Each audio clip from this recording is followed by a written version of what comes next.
belakang saya ini merupakan defile dari pasukan Korps Marinir TNI Angkatan Laut. Acara ini diadakan karena adanya upacara hari ulang tahun ke-77 Korps Marinir TNI Angkatan Laut.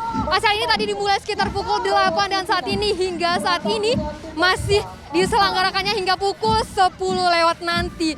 Tidak hanya dari adanya parade dari para prajurit ini, tadi juga ada dari persembahan atraksi dari para prajurit seperti adanya memamerkan senjata dan juga memamerkan mobil-mobil yang biasa digunakan oleh Korps Marinir dalam menjaga kedaulatan NKRI.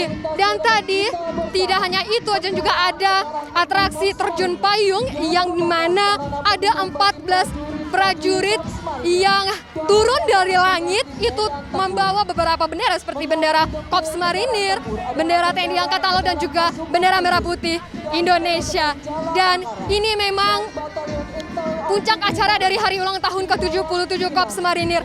Dan juga bisa dilihat itu di bagian kiri saya juga itu berderet berbagai macam mobil tempur, itu berbagai macam seperti ada tank, ada seperti senjata-senjata dan juga ada mobil-mobil medis juga.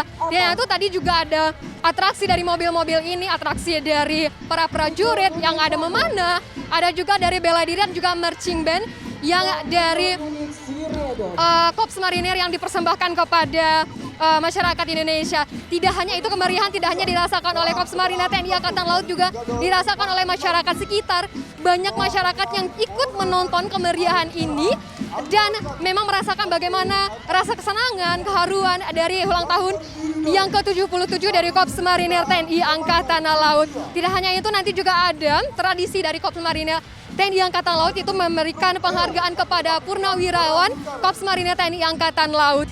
Masni Rahmawati Junaidi Saputra, Kompas TV, Jakarta.